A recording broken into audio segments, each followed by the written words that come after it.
जय माँ सरस्वती, आपके चरणों में सादर प्रणाम मेरी माँ। नमस्कार मित्रों, भाइयों बहनों, आप सभी का मैं हनुमान सोनी सर के नाम से HPS एजुटेक यूट्यूब चैनल पर तहे दिल से स्वागत करता हूँ। साथियों, थोड़ी तबीयत खराब होने के कारण हर रोज़ आपको एक ही क्लास मिल पाती है। साथियों, इतना ऑफलाइन में भी बिजी रहते हैं, तो पूरा प्रयास रहता है कि एक क्लास तो आपको देना ही देना है। साथियों, YouTube पर HPS एजुटेक चैनल को सर्च करें, और अगर आप चैनल पर नए हैं तो चैनल को प्लीज़ ज़्यादा से ज़्यादा शेयर करें, सब्सक्राइब करें, लाइक करें और कमेंट्स करें। Thank you very much. आज साथियों अपन ज्योग्राफी की क्लास की बात करेंगे, जिसमें हम ज्योग्राफी में पढ़ रहे थे दोस्तों वायुमंडल का पहला पार्ट, जिसमें वायुमंडल क्या होता है, उसकी क्या विशेषताएं हैं दोस्तों, उसकी संरचना स्ट्रक्चर क्या है, जिसमें गैसें कौन कौन सी गैसें प्रमुख है, जलवाष्प, एरोसोल्स, इन सब के बारे में हमने बात कर ली थी। अगला जो चैप्टर था वायुमंडल, जो आज आएगा भाग 2, इसमें दोस्तों अपन बात करेंगे वायुमंडल की परतों का विभाजन, यानी पृथ्वी के धरातल से लेकर लगभग 10,000 किलोमीटर की ऊंचाई तक फैला हुआ जो हमारा वायुमंडल है, जो ग्रेविटेशनल फोर्स यानी गुरुत्वाकर्षण शक्ति के द्वारा पृथ्वी ग्रह से जुड़ा हुआ है। इसका विभाजन दोस्तों भूगोलवेताओं ने अलग अलग परतों में बांट कर किया है। आपको बता देता हूं दोस्तों, सबसे पहले तो एक ये नोट ध्यान कर लें, ये नोट पहले ही लिख लीजिए दोस्तों, फिर कह रहा हूं। धरातल से ऊंचाई की ओर जाने पर तापमान, वायु की मात्रा या वायु का घनत्व, वायु दाब, जलवाष्प की मात्रा दोस्तों घटेगा। कब होगा ध्यान रखना, पहला ही नोट आप लिख लीजिएगा। धरातल से ऊपर की ओर वायुमंडल की ओर जाएंगे तो उसकी घटने की दर अलग अलग हो सकती है साथियों, लेकिन आपको फिर और बताओ, गैसों की भी मात्रा लिख लेना, गैसों की भी मात्रा लिख लेना, गैसों की मात्रा। ये बातें दोस्तों आप नोट कर लेना पहले ही।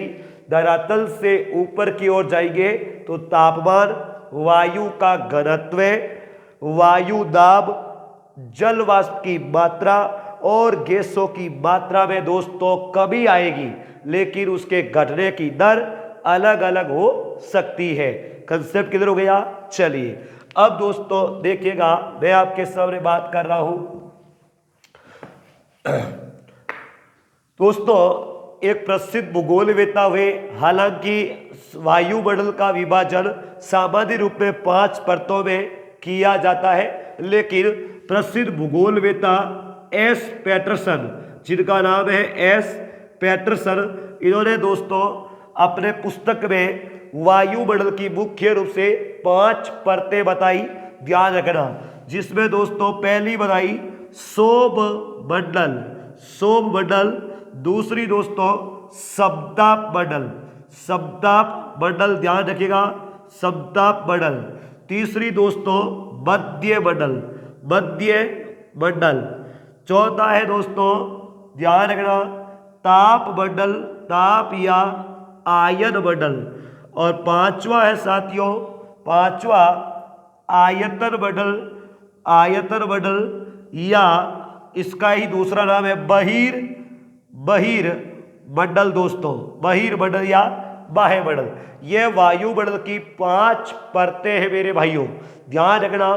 तो एक बार मैं इनको आपको वापस लिख कर बता दे दूंगा, लेकिन इससे पहले आप समझ लीजिएगा दोस्तों, वायुमंडल सामान्य रूप में 0 से लेकर के 10,000 किलोमीटर की ऊंचाई तक माना गया है, जिसको ऊंचाई के आधार पर 5 परतों में बांटा है, जिसमें परिवर्तन कौन कौन से घटकों में होगा, यानी तापमान व अन्य घटकों में होने वाले परिवर्तन के आधार पर बांटा गया है। हम देखेंगे, लेकिन उससे पहले मैं आपको बता देता हूं, जब दोस्तों एक परत खत्म होकर के दूसरी परत की शुरुआत होगी, तो दोनों के बीच का जो संक्रमित क्षेत्र होगा, ट्रांजिशनल एरिया, उसको दोस्तों सीमांत कहते हैं या पौध कहते हैं। तो उसका नाम दोस्तों 1-2 किलोमीटर की परत होगी, वो सभी परतों के बीच में आएगी, उसको सीमांत या पोज कहेंगे। जैसे शोभ मंडल में सप्ताह मंडल के बीच शोभ सीमा, शोभ सीमा, इसी प्रकार दोस्तों सप्ताह मंडल में मध्य मंडल के बीच समताप सीमा, समताप सीमा, इसी प्रकार मध्य मंडल में ताप मंडल के बीच मध्य सीमा। इस प्रकार दोस्तों 1 या 2 किलोमीटर की सभी परतों के बीच में सीमा आएगी। कंसेप्ट क्लियर हो गया।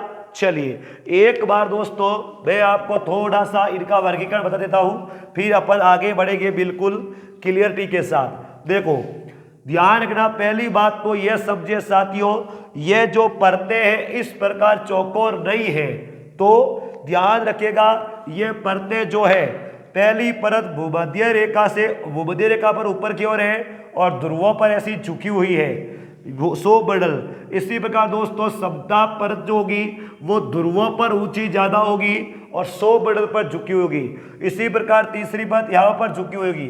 यह परतें ऐसी झुकी हुई है साथियों, ध्यान रखना, चौकोर ऐसे नहीं है कि यहाँ पर भी ऊंचाई बराबर होगी यहाँ पर भी, बिल्कुल नहीं।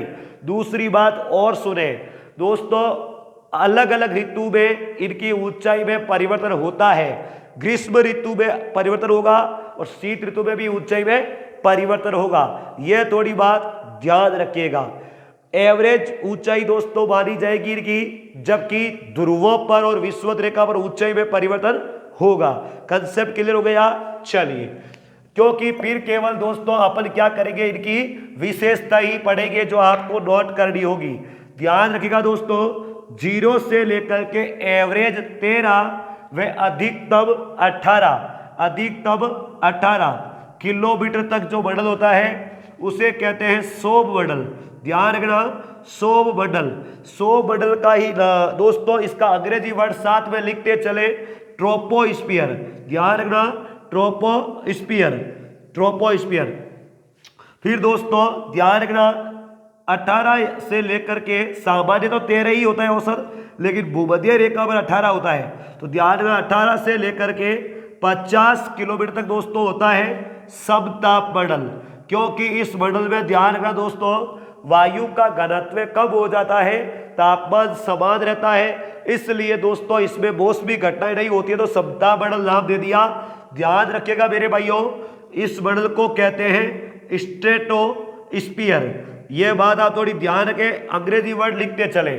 फिर ध्यान रखना 50 से लेकर के 80 किलोमीटर तक जो होता है उसे कहते हैं मेरे भाइयों मध्य मंडल, मध्य मंडल, और इसको अंग्रेजी वर्ड में कहते हैं मीजोस्फियर, मीजोस्फियर। ध्यान रखें मीजोस्फियर। अगला वर्ड जो दोस्तों 80 से 640 किलोमीटर, कहीं कहीं पर आपको 400 भी लिखा हुआ मिल सकता है। ध्यान रखना दोस्तों, इसको कहते हैं साथियों ताप मंडल, ताप मंडल या आयन मंडल, आयन मंडल। ध्यान रखिएगा मेरे भाइयों, इसको अंग्रेजी में कहते हैं थर्मोस्फियर, थर्मोस्फियर। ध्यान रखना थर्मोस्फियर। और ऊपर वाला जो मंडल होता है 640 से दोस्तों ऊपर तक वो जो होता है उसको कहते हैं बहिर्मंडल, बहिर्मंडल दोस्तों, जिसको अंग्रेजी में कहते हैं एक्सोस्फियर। ध्यान रखना एक्सोस्फियर। तो यह तो होती है दोस्तों 5 परतें मुख्य रूप से दोस्तों वायुमंडल की। अब अपन बात करेंगे इनकी विशेषताओं की। दोनों मंडलों के बीच में सीमा होती है दोस्तों हर परत के बीच में, जैसे ट्रोपोपोज, शोभ सीमा ट्रोपोपोज, समताप सीमा स्ट्रेटोपोज, मध्य सीमा मीजोपोज। इस प्रकार 1.5 किलोमीटर या 2 किलोमीटर की सीमा होती है, जिसे सीमांत कहते हैं, जिसमें दोनों परतों की विशेषताएं पाई जाती है। कंसेप्ट क्लियर हुआ। चलिए अब अपन बात करेंगे दोस्तों सबसे पहले शोभ मंडल की। ध्यान रखिएगा शोभ मंडल क्या होता है। पहली बात ध्यान रखिएगा दोस्तों, अपन बात कर रहे हैं शोभ मंडल की। पहली परत है दोस्तों शोभ मंडल।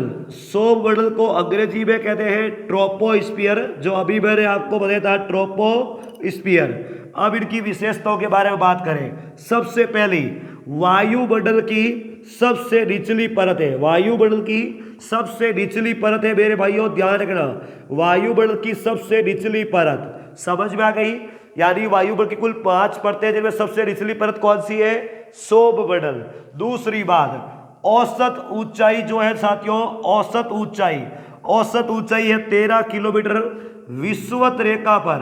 विषुवत रेखा पर दोस्तों 18 किलोमीटर और ध्रुवों पर दोस्तों 8 किलोमीटर मानी जाती है। लेकिन कहीं कहीं पर आपको अन्य किताबों में 6 किलोमीटर और 16 किलोमीटर भी लिखी हुई मिल सकती है साथियों, थोड़ा ध्यान रखिएगा। चलिए अब ध्यान, ये तो हुई इसकी औसत ऊंचाई। इसका मतलब साफ दिखाई दे रहा है कि विषुवत रेखा पर ये इस पर्वत की ऊंचाई ज्यादा है और ध्रुवों पर दोस्तों कम है, झुकी हुई है। स्पष्ट समझ में आ जाना चाहिए।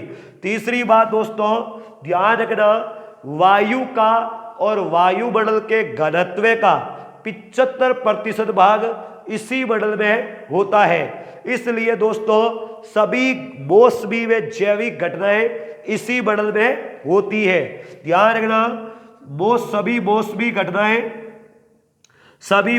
घटनाएं व जैविक घटनाएं इसी मंडल में होती है। जैसे पक्षियों का उड़ना, सभी मौसमी घटनाएं व जैविक घटनाओं के लिए उत्तरदायी, समझिएगा साथियों, जैविक घटनाओं के लिए उत्तरदायी होता है यह मंडल।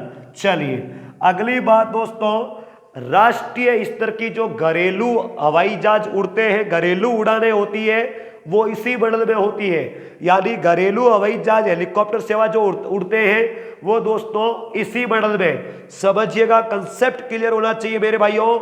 आपको पूछ ले इंटरनेशनल स्तर की वायुयान उड़ाने तो वो समताप मंडल होगी, लेकिन नेशनल स्तर की जो घरेलू उड़ानें होती है वो इसी मंडल में। तो घरेलू उड़ान इसी मंडल में होती है, घरेलू उड़ानें इसी मंडल में होती है, ध्यान रखना। पांचवी बात दोस्तों, उपनाम ढंग से समझिएगा। पहले तो दोस्तों इस मंडल में सभी परिवर्तनकारी मौसमी घटनाएं होती है, तो इस मंडल को कहते हैं दोस्तों परिवर्तन मंडल, ध्यान रखना। इसी मंडल को कहते हैं दोस्तों विक्षोभ मंडल, क्योंकि सभी मौसमी घटनाएं होती है इसमें, तो विक्षोभ मंडल। तीसरी बात दोस्तों, इसी मंडल में आपको बता देता हूं, ध्यान रखिएगा, इसी मंडल में जो पवनों का संचलन जो होता है या उष्मा का जो संचलन होता है वो संवहनीय धाराओं कन्वेंशनल वेव के कारण होता है। इसलिए इस मंडल को संवहन मंडल के नाम से भी जानते हैं, संवहन मंडल भी इसको कहते हैं।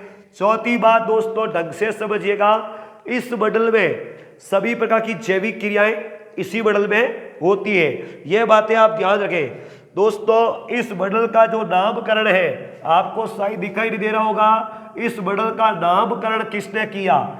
टीजरेंस डी बोल्ट ने किया था, टीजरेंस डी बोल्ट ने किया। एक एक विशेषता दोस्तों लिखते चले। ध्यान रखना मेरे भाइयों, इस मंडल में ऊपर की ओर जाने पर मैंने आपको पहले ही बता दिया, तापमान, वायु दाब सब कुछ दोस्तों क्या है, घटता है मेरे भाइयों। ध्यान रखना, चाहे तापमान हो, चाहे वायु दाब हो, चाहे जलवाष्प की मात्रा हो, घटती है। तो ध्यान रखना, क्षोभ मंडल में प्रति 165 मीटर की ऊंचाई पर जाने पर 1 डिग्री सेंटीग्रेड तापमान घटता है और 1000 मीटर यानी कि दोस्तों 1 किलोमीटर की ऊंचाई पर ऊपर की ओर जाने पर 6.5 डिग्री सेंटीग्रेड तापमान गिरता है। इसे क्या कहते हैं दोस्तों? सामान्य ताप ह्रास दर या पतन दर, अंग्रेजी में कहते हैं मेरे भाइयों NLR, normal lapse rate. Concept clear रखना। वायुमंडल में दोस्तों एक बार ध्यान रखना, क्षोभ मंडल की बात कर रहा हूं पहले, 165 मीटर की ऊंचाई पर 1 डिग्री सेंटीग्रेड तापमान घटेगा और 1 किलोमीटर यानी 1000 मीटर की ऊंचाई पर 6.5 डिग्री टेम्परेचर घटेगा। और दोस्तों अगर आपको फीट में पूछ लें तो भी डरने की जरूरत नहीं है। 1000 फीट पर दोस्तों 3.6 डिग्री फ़ारेनहाइट तापमान घटेगा, जिसे सामान्य ताप पतन दर कहते हैं, NLR नॉर्मल लैप्स रेट कहते हैं। Concept clear.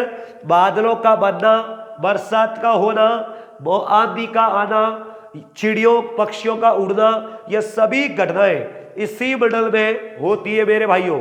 कंसेप्ट क्लियर हो गया। चलिए आगे बढ़ रहे हैं अपन दूसरा मंडल। अब है दोस्तों दूसरा मंडल। दूसरी परत का नाम है साथियों समताप मंडल। समताप मंडल इसी का इसको दोस्तों अंग्रेजी में कहते हैं स्ट्रेट। ध्यान रखना मेरे भाइयों, एक मैं आपको बताता हूं, सोम मंडल के ऊपर 1.5 से 2 किलोमीटर की सोम सीमा पाई जाती है। आपको लिख कर बताता हूं दोस्तों, सोम सीमा यह सोम मंडल के ऊपर 1.5 से 2 किलोमीटर की होती है। ध्यान रखना, जिसे ट्रोपोपॉज कहते हैं, जिसमें समताप मंडल में सोम मंडल के संक्रमित क्षेत्र के नाम से जाना जाता है। कंसेप्ट क्लियर हो चुका साथियों। चलिए अब देखते हैं अपन समताप मंडल। समताप मंडल क्या है? इसको स्ट्रेटोस्फीयर कहते हैं साथियों। ध्यान रखना, इसका भी नामकरण जो है, नामकरण टिजरेंस डी बोल्ट ने किया। टिजरेंस डी बोल्ट ने किया था मेरे भाइयों, टिजरेंस डी बोल्ट ने किया। दूसरी बात, इस मंडल में यह जो विभाजन है दोस्तों, यह तापमान में अन्य घटकों में होने वाले परिवर्तन के आधार पर है। ध्यान रखना, तो ध्यान, इस मंडल में दोस्तों तापमान में परिवर्तन होता है, लेकिन अन्य मौसमी घटनाएं वगैरह नहीं होती है। और तापमान में परिवर्तन कब होता है? क्योंकि वायुमंडल में दोस्तों ऊपर की ओर जाने पर यहां पर वायु विरल होती जाती है, इसलिए मौसमी घटनाएं के लिए उत्तरदायी नहीं है। तो ध्यान रखना, इसमें समान घटक रहने के कारण घटक पाए जाते हैं, यानी तापमान में इतना परिवर्तन नहीं, वायु विरल हो जाती है तो घटक लगभग समान होते हैं, इसलिए समताप मंडल कर दिया। दोस्तों ध्यान से सुना, इस मंडल समान घटक पाए जाने के कारण इसमें मौसमी घटनाएं नहीं होती है। मौसमी घटनाएं नहीं होती है मेरे भाइयों, नहीं होती है। ध्यान रखना, नहीं होती, पहली बात तो यह।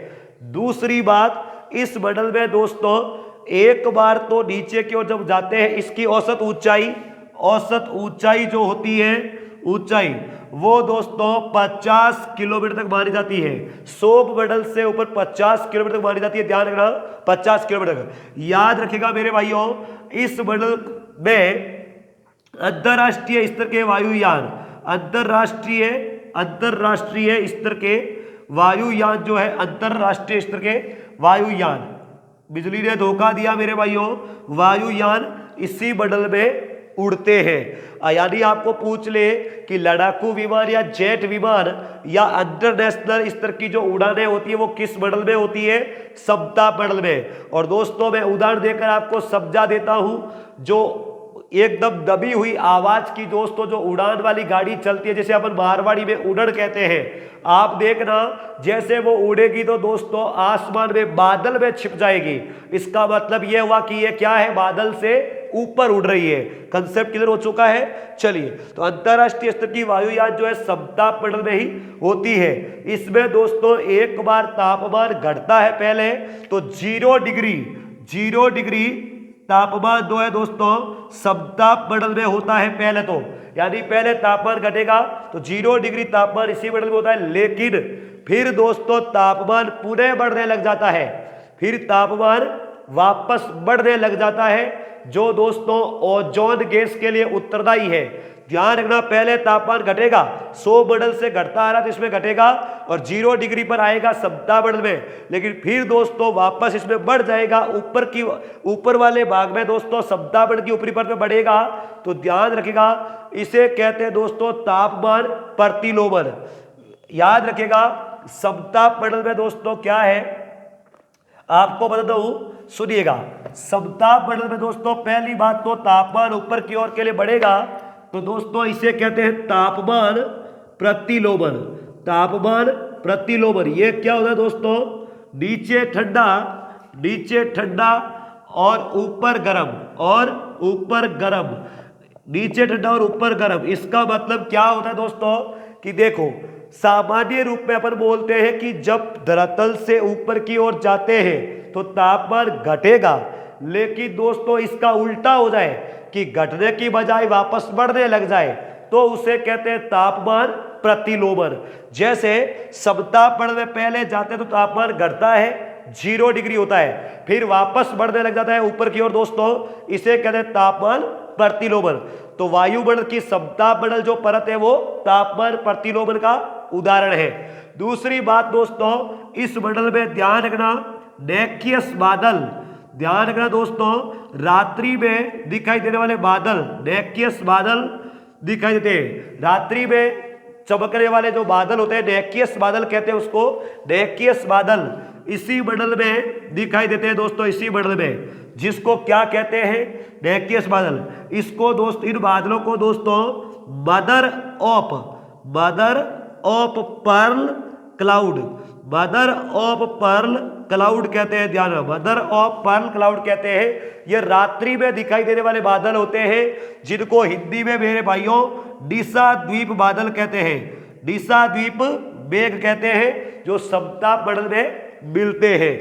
तीसरी बात सबसे इंपॉर्टेंट मेरे साथियों ध्यान से सुनिएगा, इसी समतापमंडल में लगभग 25 से लेकर 45 किलोमीटर तक समतापमंडल में, ध्यान रखना, समतापमंडल में कौन सी परत पाई जाती है, ओजोन गैस की परत, ओजोन परत पाई जाती है दोस्तों, ओजोन गैस, ध्यान से सुनिएगा, ओजोन परत पाई जाती है तो समतापमंडल में होती है, जो तापमान वृद्धि के लिए उत्तरदायी है साथियों, ध्यान से सुनना। दूसरी बात, ये ऑक्सीजन के 3 अणु होते हैं दोस्तों, O3, ऑक्सीजन के 3 अणु होते हैं जो सूर्य से आने वाली हानिकारक अल्ट्रावायलेट किरणों से सुरक्षा करती है। सूर्य से आने वाली पराबैंगनी, जिनको अल्ट्रावायलेट कहते हैं मेरे भाइयों, पराबैंगनी किरणों से क्या करती है, सुरक्षा करती है। ध्यान रखना, इस पराबैंगनी किरणों के द्वारा त्वचा कैंसर की बीमारी पनप सकती है, इसलिए इनको रोकती है।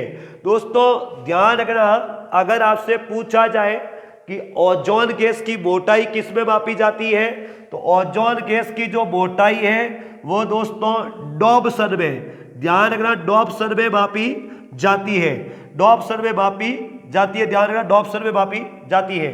दोस्तों आपको पूछे ओजोन छिद्र क्या होता है, ओजोन छिद्र, तो ध्यान रखना, यह दोस्तों ऐसी परत होती है, ऐसी परत, तो इस परत की मोटाई में दोस्तों कमी आ जाना, इस परत की मोटाई में कमी आ जाना।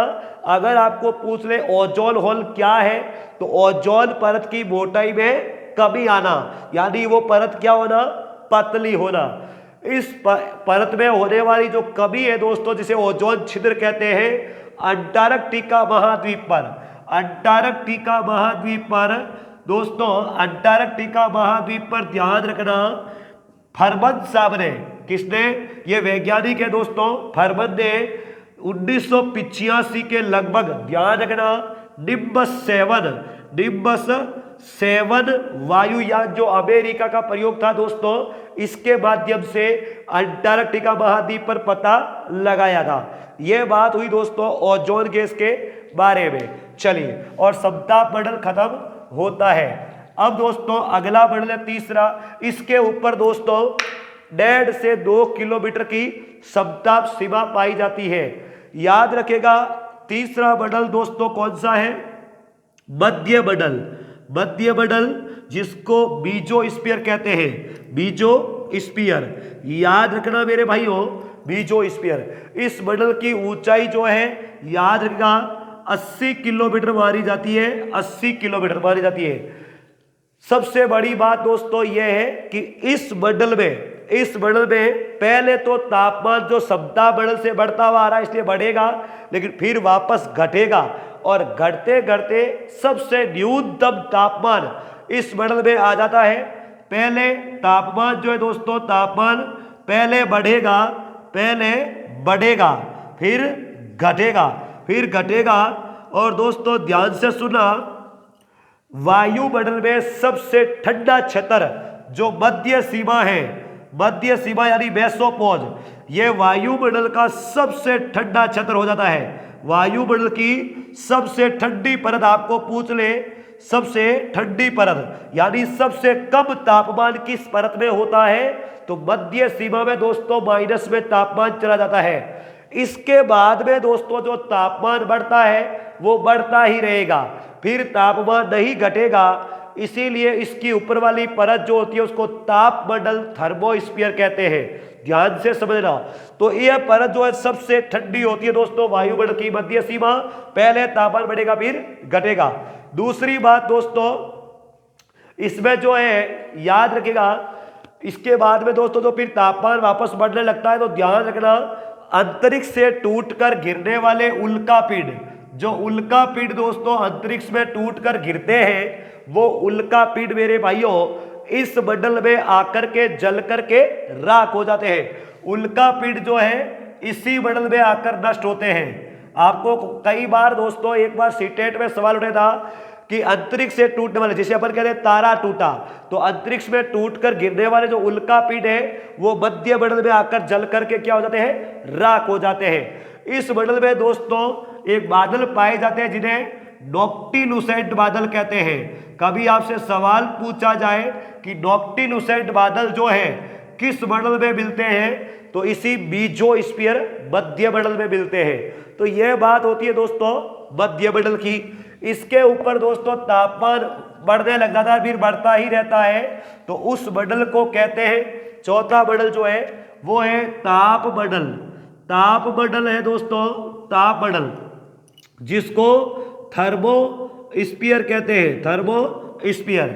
याद रखिएगा दोस्तों, इस मंडल में तापमान बढ़ता है, तापमान बढ़ेगा, तापमान बढ़ेगा दोस्तों। दूसरी बात, इस मंडल में विद्युत आवेशित गैसीय कण होते हैं। विद्युत आवेशित गैसीय कण होते हैं दोस्तों इस मंडल में, विद्युत आवेशित गैसीय कण होते हैं जिन्हें आयन कहते हैं। साथियों कभी कभी आपसे सवाल पूछ सकता है, आयन कहते हैं, आयन कहते हैं। आपसे पूछ ले कि आयन किस मंडल में होते हैं, तो इसी मंडल में होते हैं दोस्तों ताप मंडल या थर्मोस्फीयर में। विद्युत आवेशित गैसीय कणों को आयन कहते हैं, इसीलिए इस मंडल का नाम क्या हो गया, आयन मंडल हो गया साथियों। थर्मोस्फीयर का नाम ही आयन मंडल यानी आयनोस्फीयर हो जाता है। ये आयन मंडल जो क्या है साथियों, ध्यान रखना, धरातल से भेजी जाने वाली जो रेडियो तरंगे हैं, उन रेडियो तरंगों को रिफ्लेक्ट करके पुनः धरातल पर भेजता है, जिसके माध्यम से यह संचार के साधन, चाहे रेडियो, टीवी, वायरलेस, ये रडार, जितने भी साथियों चलते हैं, ये इसी आयनोस्फीयर का परिणाम है। तो ये बात ध्यान रखें, आयन मंडल की कुल 4 परतें होती है दोस्तों। ध्यान रखना, पहली परत डी परत, दूसरी ई परत, तीसरी एफ परत और चौथी साथियों जी परत, चौथी जी परत। ये परतें रात में मिलकर के एक हो जाती है साथियों। यह लघु तरंग दैर्ध्य है, दीर्घ तरंग दैर्ध्य और मध्य तरंग दैर्ध्य की अलग अलग होती है, जो डीपली सवाल बन जाता है मेरे भाइयों, जो विशेषकर ज्योग्राफी के लिए मुख्य होता है। आपके बस की बात नहीं, छोड़े इसको। चलिए अब ये दोस्तों आयन मंडल हो गया।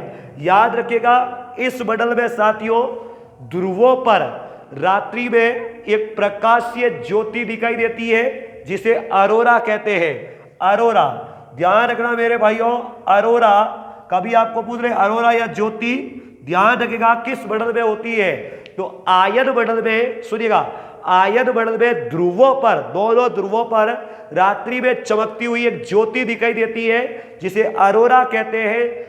उत्तरी ध्रुव पर, ध्यान रखना, उत्तरी ध्रुव पर इसे कहते हैं मेरे भाइयों अरोरा बोरियोलिस, अरोरा बोरियोलिस कहते हैं। और दक्षिणी ध्रुव पर, दक्षिणी ध्रुव पर इसे कहते हैं मेरे भाइयों अरोरा ऑस्ट्रेलिस, अरोरा ऑस्ट्रेलिस कहते हैं। ध्यान रखना, ऑस्ट्रेलिस।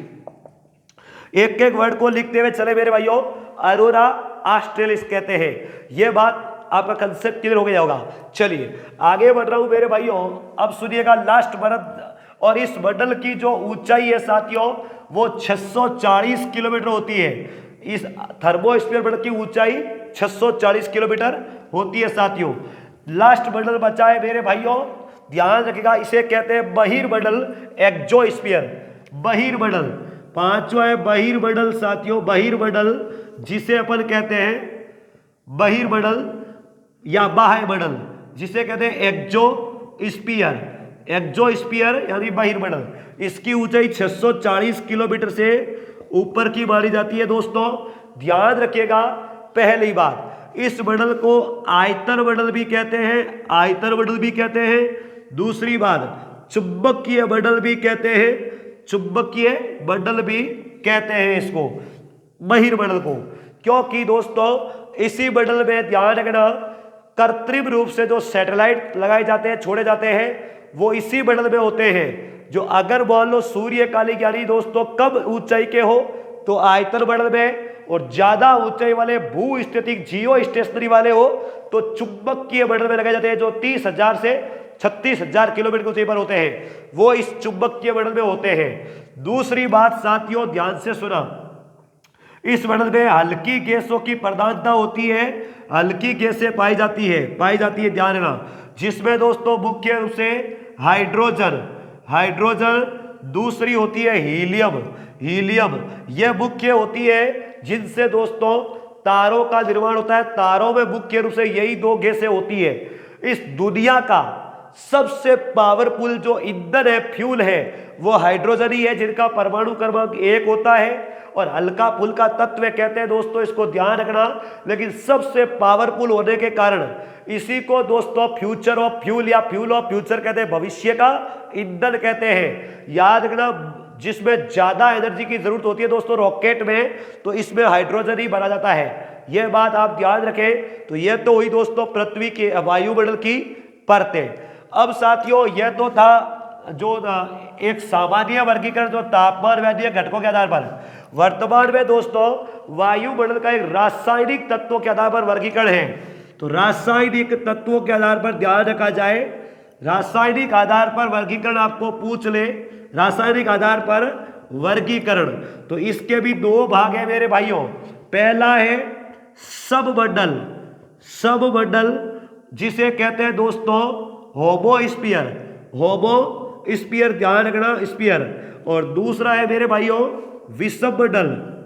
विषममंडल, जिसे अपन कहते हैं हेट्रोस्फीयर, याद रखना हेट्रोस्फीयर कहते हैं मेरे भाइयों। यह दो मंडल जो है इसमें किस आधार पर है, यानी दोस्तों जिसमें रासायनिक तत्वों में लगभग परिवर्तन नहीं होता है, समान ही रहते हैं, उसे तो कहते हैं सबमंडल। और लगभग जिसमें दोस्तों परिवर्तन हो जाता है उसे कहते हैं विषममंडल। तो आप पूछेगा सबमंडल कौन सा, तो ध्यान रखना सोममंडल, समताप मंडल और मध्य मंडल तथा सोम सीमा, मध्य सीमा और समताप सीमा, यह तीनों किसमें आते हैं दोस्तों, सममंडल में। रिपीट कर रहा हूं, सोम मंडल, सोम सीमा, समताप मंडल, समताप सीमा, मध्य मंडल और मध्य सीमा, ये होमोस्फीयर के पार्ट है। जबकि शेष दोस्तों ध्यान रखना जो थर्मोस्फीयर या आयनोस्फीयर तथा वॉल्यूमोस्फीयर यानी आयतन मंडल और चुंबकीय मंडल या एक्सोस्फीयर, यह कहलाते हैं विषममंडल में। तो इनका सवाल ध्यान रखें दोस्तों। एक बार सवाल पूछा फर्स्ट ग्रेड में कि कौन सी परत सबमंडल का भाग नहीं है, तो आगे भी ध्यान रखें, एग्जामिनर कट कॉपी पेस्ट कर सकता है। इससे ज्यादा मैं नहीं मानता दोस्तों कि वायुमंडल से सवाल बाहर जा सकता है आपके लिए। बाकी तो दोस्तों नॉलेज अनंत है, इसको एक निश्चित सीमाओं में नहीं माना जा सकता। उम्मीद करता हूं कि आपको मेरा पढ़ाया हुआ समझ में आ रहा होगा। अगर दोस्तों क्लास पसंद आ रही है तो प्लीज चैनल को ज्यादा से ज्यादा शेयर करें, सब्सक्राइब करें, लाइक करें। Thank you very much. अपने माँ बाप के सपने को साकार करने का पूरा प्रयास करें साथियों। Thank you.